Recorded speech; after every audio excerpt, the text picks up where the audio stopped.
Bienvenue dans l'art de ta puissance, ton podcast d'empuissancement préféré. Mon prénom est Cécilia. Dans la vie, je suis mentor et je t'accompagne à développer tes projets de cœur, qu'ils soient professionnels ou personnels, afin que tes rêves deviennent réalité. Mon leitmotiv dans la vie, c'est être libre. Et j'œuvre au quotidien en semant des graines de conscience pour qu'ensemble, nous osions être puissants et libres. Mets-toi à l'aise, l'épisode du jour va commencer. Bonjour à toi et bienvenue dans ce nouvel épisode de l'art de ta puissance. Aujourd'hui, j'ai envie de te dire que je reviens avec un épisode un peu spécial et en même temps, j'ai conscience que je crois que je dis ça un peu toutes les semaines. Donc bien sûr, ça a à voir avec le fait que ce dont je te parle, c'est pour moi des sujets qui sont essentiels afin de développer un business depuis le cœur. Et en même temps, aussi parce qu'on est au début de ce podcast, finalement, il n'a commencé que l'année dernière, donc tous les sujets qui sont abordés en premier, c'est parce qu'il me semble qu'ils sont d'une cruciale importance et de voir, d'approfondir, de sentir et de mettre en place pour notre propre projet de cœur. Cet épisode, il aurait pu s'appeler « Être dans le flot de la vie » ou alors « Apprendre à danser avec le cœur ». Finalement, j'ai opté pour ce nom assez sobre de l'art de créer depuis le cœur. Et en même temps, pour moi, c'est vraiment une capacité que j'ai à cœur de mettre au cœur des accompagnements que je propose et au cœur du développement de Kaluna, de mon projet de cœur à moi. Et finalement, c'est quelque chose qui résume bien, un concept qui résume bien cette spiritualité incarnée que j'aspire d'inspirer à tous les cœurs d'entrepreneurs qui m'écoutent, qui me font confiance.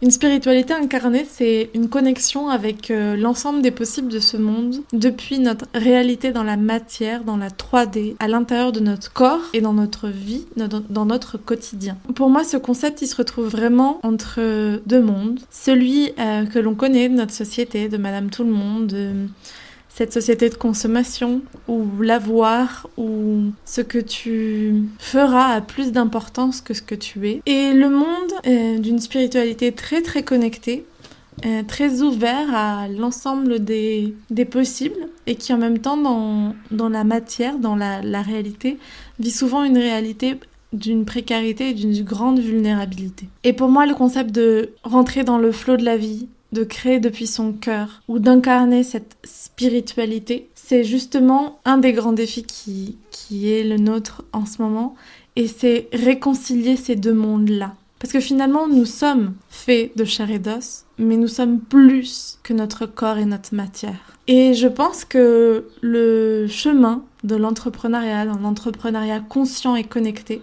c'est justement ce chemin d'empuissancement personnel où on arrive à faire corps avec tout ce qui peut nous arriver autour, depuis une présence, depuis un leadership personnel, et en même temps connecté à l'environnement qui nous entoure et à ce que ça implique de faire partie de cet écosystème. Nous sommes des poussières d'étoiles, nous sommes des êtres galactiques, et ça, c'est quelque chose qui est important pour moi à remettre au centre de la création de ce que l'on est, parce que nous venons de la Terre, nous sommes des êtres organiques, et la manière dont on peut rentrer en action pour développer nos projets de cœur doit être tout aussi organique que la manière dont une fleur a de pousser, que la manière dont la carotte que tu manges germera dans le sol fertile. De la même manière que le cycle de l'eau permet d'avoir des nappes phréatiques abondantes et de la pluie qui vient nous nettoyer. Pour moi, c'est tout ça, être dans le flot de la vie, apprendre à danser avec notre quotidien, rentrer dans la danse de la joie. Et finalement, développer son projet de cœur, c'est apprendre à le créer depuis le cœur. Et concrètement, aujourd'hui, comme toujours, j'aime bien apporter des outils concrets, donc je vais revenir avec certaines idées à mettre en place, certains concepts que tu pourras toi-même naviguer, que tu pourras expérimenter, voir ce qui fait sens, ce dont tu as besoin. L'art de créer depuis le cœur, c'est d'abord notre capacité à développer notre intelligence émotionnelle. Parce que la vie est faite de défis. À partir du moment où on incarne dans cette réalité faite de dualité, faite de désunion, on est dans une réalité qui est challengeante, dans une réalité qui va nous pousser dans nos retranchements. Et souvent, dès qu'il va nous arriver quelque chose, notamment dans notre activité de cœur, dès qu'on va avoir un retour qui est un peu plus négatif, ou quand on va pas forcément avoir de clients ou patients, ou alors quand notre conjoint va nous dire non là en fait il faut que tu t'occupes de nos enfants, moi je ne suis pas disponible, et que toi tu sens que si c'est à lui de le faire, ou tous ces petits défis qui nous arrivent et qui t'arrivera au quotidien, si la première réaction que ton corps va t'envoyer, qui est cette émotion que tu vas ressentir, tu ne sais pas la gérer, ce sera juste une vague qui va t'emprisonner dans sa réalité, dans sa perception, et qui ne va pas te laisser être clairvoyant sur les pas qui font sens de mettre en place. L'intelligence émotionnelle, c'est la capacité de danser sous la pluie alors qu'il y a une tempête. C'est la capacité à se dire, ok, là je suis en train de faire face à quelque chose qui me met en difficulté. Et en même temps, j'ai la sensation que je sais et je saurais pouvoir faire face à cette tempête, pouvoir faire face à cette difficulté, parce que j'ai les ressources. L'intelligence émotionnelle, c'est vraiment un placement à l'intérieur de soi, de ne pas s'identifier à la vague émotionnelle, au mental qui pourrait être en train de se mettre en action et dire non, je ne suis pas mes pensées, non, je ne suis pas mes émotions. Il est important que je regarde mes pensées, mes émotions pour savoir vers quoi aller. En attendant, je ne m'identifie pas à elles. Mes émotions et mes pensées ne font pas qui je suis. Et c'est ça, cette intelligence émotionnelle. C'est de discerner que notre être, que cette lumière à l'intérieur de nous, que cette capacité à créer ce que l'on a envie, depuis le cœur, depuis le flow, n'a rien à voir avec les challenges que la vie va nous présenter, que notre quotidien va nous faire vivre. Et savoir se désidentifier, ne pas le prendre personnellement, tout ce qui va pouvoir nous arriver et toutes les émotions, toutes les pensées qui vont pouvoir arriver à nous. Créer depuis le cœur, ça demande une énorme résilience. La résilience, c'est justement le même concept de danser sous la pluie alors qu'il y a une tempête.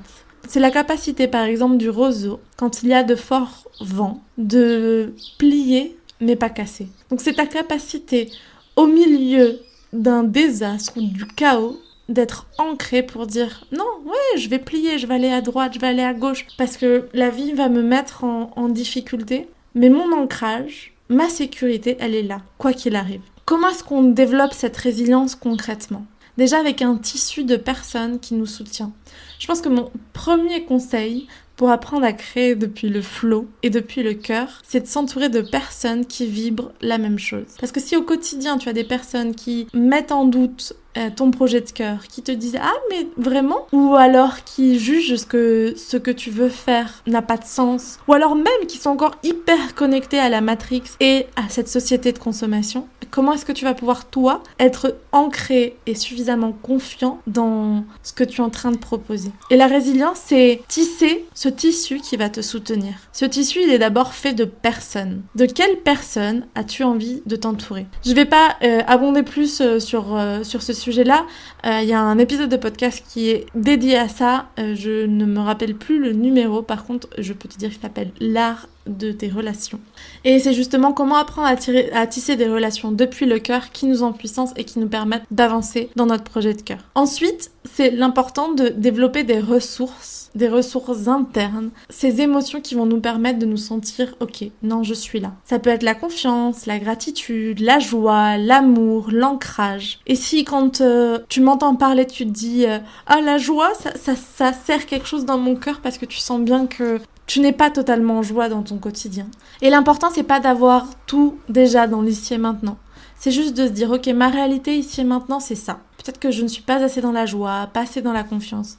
Mais comment est-ce que je fais pour implanter, pour intégrer ça, pour faire germer cette graine de confiance, de joie, de gratitude, d'ancrage ? Et comment est-ce que je le fais ? Ça, il y a plein de manières différentes. Et tout va dépendre finalement de la ressource qui est nécessaire pour toi. Et pour trouver toutes ces activités, tous ces outils qui te permettront de connecter à cette émotion, à cette ressource interne, finalement, généralement, on a toujours la clé, on a toujours la réponse. Moi, je sais que quand j'avais besoin de plus de gratitude, je savais que j'avais aussi besoin d'une routine et qui me soutenait. Et que tant que j'avais pas cette routine qui me soutenait, j'arrivais pas à réellement connecter la gratitude à mon corps. Je le savais, j'avais comme cette intuition, mais non, j'y allais pas au fond. À partir du moment où je l'ai mis en place, où je me suis fait confiance, et bien finalement, la gratitude a fait partie réellement de mon quotidien. Donc fais-toi confiance. Si quand tu m'écoutes, tu te dis « Ouais, moi, vraiment la confiance, c'est quelque chose qui me fait défaut », connecte-toi avec la manière dont tu ressens que tu pourrais cultiver la confiance à l'intérieur de toi. La ressource, elle est là. La manière dont tu as l'habitude de d'activer cette confiance, elle est là. Ça fait partie de ta vie, de ton quotidien, de ton passé et de qui tu es. Juste, tiens-toi à cet outil, à cette activité qui te permettra de reconnecter avec cette ressource interne qui est hyper importante. Et comme troisième point, pour travailler ta résilience, donc il y avait en premier point de tisser des relations qui sont depuis la puissance. Le deuxième point, c'est vraiment de connecter avec ces ressources internes qui te permettent en pleine tempête de rester bien ancré. Les deux pieds dans la terre, les deux pieds dans ton projet. Et la troisième idée que j'aimerais te lancer, et si ça résonne en toi, j'en serais hyper heureuse, c'est l'idée de te former. De te former sur justement ces points qui pourraient te manquer. Sur ce qui fait que tu es en doute. Parce que si ton client te fait un retour négatif, de suite tu vas te mettre à douter de toi. Pourquoi est-ce que tu te mets à douter de toi ? C'est que finalement, tu n'es pas sûr de ce que tu es en train d'offrir. Et peut-être parce qu'il te manque encore une petite compétence, une petite analogie, quelque chose à finir de connecter à l'intérieur de toi. Et quand tu l'auras pleinement connecté, tu pourras alors être totalement résiliente et créer depuis ton cœur, depuis cette intelligence émotionnelle au moment où ton client viendra vers toi pour te faire un retour négatif. Tu comprendras que c'est que sa vérité, que dans sa vérité, il y a une part d'apprentissage pour toi, mais que ça ne remet pas en cause qui tu es. Donc c'est vraiment sentir à l'intérieur de toi quelle capacité tu as besoin de développer. Et pas que ces ressources internes, parfois c'est un outil qu'on a besoin d'avoir pour le proposer à l'intérieur de notre activité de cœur. Parce que parfois, si je suis designer web et que beaucoup de personnes me demandent des conseils en marketing, peut-être qu'un de mes conseils en marketing que je vais donner ne va pas fonctionner. Mon client va me faire un retour négatif. Moi, je vais avoir l'impression d'être le dernier des bons professionnels, alors que peut-être j'ai juste besoin d'apprendre un peu plus en marketing. Et si j'apprends un peu plus en marketing, la prochaine fois qu'on me demandera quelque chose, mon conseil sera de qualité et peut-être que pas à pas, je vais même pouvoir faire évoluer ma cible et mes offres et services. Pour moi, l'art de créer depuis le cœur, c'est écouter le moment présent. Qu'est-ce qu'il nous dit ? La vie, qu'est-ce qu'elle est en train de nous mettre sur le chemin ? Qu'est-ce que nous montre ces challenges, mais même ces réussites que l'on peut avoir dans notre quotidien. Parce que finalement, on peut avoir une idée, on peut avoir une pensée, on peut avoir une émotion, on peut être sûr de quelque chose, mais quand on le teste, on se rend compte que l'idée qu'on pouvait avoir était bien différente de celle qui est dans la matière. Et que, en fait, on a besoin de redessiner le chemin. Et comment dessiner son chemin ? Et on en arrive au dernier point de ce que j'avais envie d'aborder aujourd'hui dans cet épisode. Pour créer ton projet depuis le cœur, l'important c'est de créer, c'est de te mettre en action. Et moi j'aime bien parler de 4 types d'actions qui sont toutes différentes, qui sont toutes utiles à un moment différent de notre vie, que ce soit pour des moments plus introspectifs ou plus de la mise en action vers l'extérieur. Et je voulais juste partager mon point de vue, mon analyse, mon ressenti sur comment me mettre en action dans le flot de la vie, depuis le cœur, tout en écoutant vraiment mon moment présent. Déjà pour moi, dans tout projet, il y a un moment où l'art de créer, c'est savoir faire du vide. Faire rien, pour moi, c'est le moment le plus crucial d'un projet. Et finalement, aujourd'hui, je parlais avec une amie à moi qui écrit un livre et qui me disait moi on m'avait dit qu'il y avait un moment où on faisait reposer son roman, son premier jet, et puis moi je voulais pas, j'étais en bataille, j'essayais de le faire lire, et puis j'y arrivais pas, ça fonctionnait jamais. Puis en fait finalement il est passé 1 an et demi avant que j'arrête d'être dans la lutte et que tout simplement une personne vienne à moi, elle était éditrice chez Gallimard, je lui ai proposé mon premier jet, elle l'a aimé et on l'a repris. Et elle était en lutte totale de cette pause d'1 an et demi, de se faire rien pour ce projet, pour son bébé, c'est un livre, c'est son bébé à elle. Et donc faire une pause, faire rien pendant un instant, 1 an et demi dans son cas, ça lui a permis juste de reposer les idées, de reposer le flux créatif. Et souvent quand on a un projet, je pense qu'on sous-estime profondément la partie où on ajuste l'idée. Et on a la sensation que parce qu'on vient d'avoir l'idée, qu'on a la clarté dans notre idée, c'est qu'on doit directement passer à l'étape supérieure, à l'étape suivante. Et finalement, du coup, on sous-estime totalement le temps qu'on vient de passer à trouver notre idée. Parce que avant de trouver notre idée, il nous a fallu certainement des années de flou, d'avoir aucune idée, de ne pas savoir, d'avoir une idée mais très floue, d'avoir un projet mais pas du tout bien élaboré. Et au moment où on commence à avoir cette illumination à l'intérieur de nous, on veut directement se mettre en mouvement. Mais souvent la vérité c'est que pour se mettre en mouvement, il faut d'abord laisser reposer l'idée, être bien sûr de qu'est-ce que ça signifie pour nous et voir aussi quelles ressources vont être importantes pour pouvoir se mettre en action. Et le vide est créateur. Je suis désolée si ça te fait du mal d'entendre ça, parce que je sais, à moi, ça m'a fait du mal quand on me dit « fais le vide, fais rien ». Cécilia, j'étais là « mais comment est-ce que je fais ça ?» Et bien aussi simplement que prendre des temps de pause, à ne faire rien d'autre qu'être.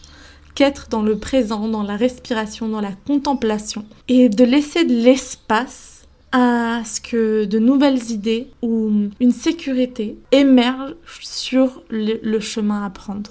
Donc comme tu l'auras compris, la première action, c'est ne rien faire. Ou en tout cas, c'est vraiment de se reconnecter à soi, c'est d'aller vers une action qui est très introspective, qui est très à l'intérieur de soi, pour prendre le temps, finalement, de laisser émerger ce qui doit être. Et aussi, laisser le temps à la vie, au flow, d'arriver jusqu'à toi et de ne pas chercher à le provoquer tout le temps. Le deuxième type d'action que moi je vois, c'est aussi une action qui est assez introspective, mais où là on commence à mettre des mots dans la matière. Justement, c'est une phase d'intention. C'est une phase où je sais que je vais avoir envie de développer ou mon projet en entier, ou une nouvelle offre et service. Et je vais laisser le temps de mûrir, et puis je vais commencer à mettre une ébauche de ce dont j'ai envie. Pas forcément à rentrer en action, pas forcément à être actif pour ce projet-là, mais en tout cas, à commencer à déposer des mots, à déposer un décret pour la mise en action de ce projet. Et cette phase d'intention, elle est hyper importante. Et plus clair on va être dans l'intention que l'on pose, plus précises pourront être les manifestations qui arriveront à nous. Parce que si on part du principe que l'art de créer depuis le cœur et d'être dans le flot de la vie, c'est aussi comprendre que nous sommes deux dans cette danse. Nous et l'univers, la vie, la source, appelle-le comme tu le sens. Et donc si on est deux, on a besoin d'être en communication avec cette source de vie. Et comment être en communication avec cette source de vie? En posant des claires intentions. Et pourquoi claires intentions? Importance du mot clarté. C'est parce que, et je donne très souvent cet exemple, si mon intention est de traverser l'Atlantique, je peux me retrouver au nord du Canada ou au sud de la Patagonie. Alors que mon objectif, si je l'avais prononcé depuis la clarté, c'est je veux traverser l'Atlantique pour aller aux Caraïbes. Cette métaphore qui est géographique et je pense très parlante pour toute personne qui a un tout petit peu d'informations en géographie latino-américaine, enfin américaine en soi, du continent américain. Mais c'est vraiment en fait cette idée, c'est que si mon intention elle n'est pas claire, je vais voir se matérialiser ce que j'ai intentionné. Mais après je peux pas me plaindre que ce que j'ai intentionné et ce que je vois, ce que je vis dans la matière n'est pas à l'image de ce que je souhaite vraiment. Et souvent, on en arrive là juste parce qu'on ne sait pas être clair, on ne sait pas ce que l'on veut. Et sinon, si tu n'es pas sûr de ce que tu veux, vaut peut-être mieux prendre le temps de laisser l'espace du rien pour créer le tout. Donc c'est pour te montrer aussi comme ces phases d'action finalement se rétroalimentent les unes et les autres et que c'est vraiment une question de posture intérieure, de savoir vers laquelle se tourner. Et la posture, elle peut être intérieure, tout en entrant en action vers l'extérieur. Et ça, c'est le cœur de cette 3e phase d'action. C'est l'action qui va aller vers l'extérieur. Et moi, j'aime bien la voir un peu comme ce moment un peu bulldozer où on tente un peu tout, on se met en action, on y va, on donne de notre énergie, on donne de tout. On met en place toute cette to-be list, toutes ces choses qui vont nous permettre de réussir notre projet. On fait, tout en écoutant son rythme, tout en respectant son organisme, son corps, sa nutrition et ses besoins, mais on rentre en action. On est dans une phase où après avoir senti, après avoir pensé, on fait. Mais on fait pas pour faire, on fait pour être. On n'oublie jamais le pourquoi de notre activité, le pourquoi de notre projet de cœur. Vers quoi on tend? Et moi, personnellement, je tends vers un empuissancement collectif et vers notre capacité à être tous leaders de notre projet personnel. Et bien pour ça, je vais avoir différents projets, puis différentes phases de projets. Et il y a un moment où, par exemple, aujourd'hui, je suis dans une phase de projet concrète pour mes podcasts de mise en action. Et je donne tout. Je donne tout depuis le cœur en me respectant. Et c'est ça en fait, avoir des actions alignées à son cœur. C'est pas juste rentrer en action parce que je dois faire, parce que j'ai besoin de, mais parce que je prends du plaisir à ce que je fais dans l'ici et maintenant, parce que je suis sûre, je me suis connectée à mes ressentis, ça faisait sens, et en plus je l'ai intentionné, donc je sais que la vie, l'univers, la source, va me soutenir dans cette création. Et après vient une 4e phase de mise en action qui pour moi est tout aussi importante et qui vient un peu tout le temps, qui est pas forcément beaucoup mise en avant en règle générale par d'autres coachs ou d'ailleurs cette typologie je l'ai jamais entendue, c'est quelque chose qui est vraiment créé depuis mes entrailles, depuis mon ressenti, depuis ce qui fait sens pour moi. Et ça reste ma vérité, ça reste mon ressenti, ma manière de voir les choses. On parle très peu, je trouve, de ce moment de rétroalimentation. C'est-à-dire ce moment où on fait une rétrospective sur ce qu'on vient de créer. Et sur ce qui a fonctionné, ce qui n'a pas fonctionné et pourquoi. Souvent, en fait, dans le pourquoi, se trouvent de nouvelles étapes pour nous, de nouveaux moments. Et parfois, ça peut même avoir très bien fonctionné et en même temps, nous laisser comme un arrière-goût ou d'amertume ou d'insatisfaction ou de colère. Et du coup, on va se dire, ah ok, là, il y a encore quelque chose à regarder. Donc, je vais retoucher à d'autres phases d'action pour moi. Et la rétroalimentation, elle est vraiment là pour faire un bilan, pour faire un topo, pour regarder où est-ce qu'on en est. C'est un peu cette même idée que je donnais et que je donne assez régulièrement c'est important d'avoir la clarté d'objectif et de savoir vers où tu veux aller. Et c'est aussi important de tous les mois revenir. Alors moi je le fais tous les mois, mais tu peux choisir de le faire à d'autres temporalités. Mais en tout cas, pour moi, il me semble dans ma manière de développer Kaluna, que c'est important tous les mois de revenir sur ce que je suis en train de créer, ce que j'ai créé, où je veux aller et revoir les objectifs que je m'étais fixés en avance. Et ça me permet justement d'être dans la rétroalimentation, ok, là, sur ce projet-là, j'ai besoin de faire une pause, j'ai besoin de ressentir. Et puis ce projet-là, ça y est, je peux le mettre en action. C'est jouer avec les différentes phases d'action que la vie est en train de nous inviter à mettre en place. Et c'est vraiment apprendre à danser avec les opportunités qui vont se présenter à nous. Parce que parfois, il y a une opportunité qui se présente à nous et on pensait pas forcément activer ce champ de nos compétences, ce projet en particulier. Mais en fait, c'est en train de se mettre en place de manière organique. Alors pourquoi attendre? Et il y en a d'autres où on va avoir envie de les impulser parce qu'on sent que c'est le bon moment et ça va pas se mettre en place. Et bien c'est juste savoir dire, ok, j'ai essayé, ça fonctionne pas de cette manière-là. À voir qu'est-ce que je peux changer pour le faire fonctionner si vraiment c'est un projet qui me tient à cœur. J'espère de tout cœur que ce podcast aujourd'hui t'aidera à avoir de la clarté dans la manière dont tu as envie de développer ton projet de cœur et de surtout comment le faire en t'appuyant sur le flow de la vie. N'hésite pas à me faire tes retours, n'hésite pas aussi à me partager des questions ou alors des zones d'incertitude ou si tu as envie simplement de papoter avec moi. C'est toujours avec plaisir que je le fais. Et puis si cet épisode de podcast t'a plu, n'oublie pas de mettre une note, de mettre un commentaire et de le partager autour de toi.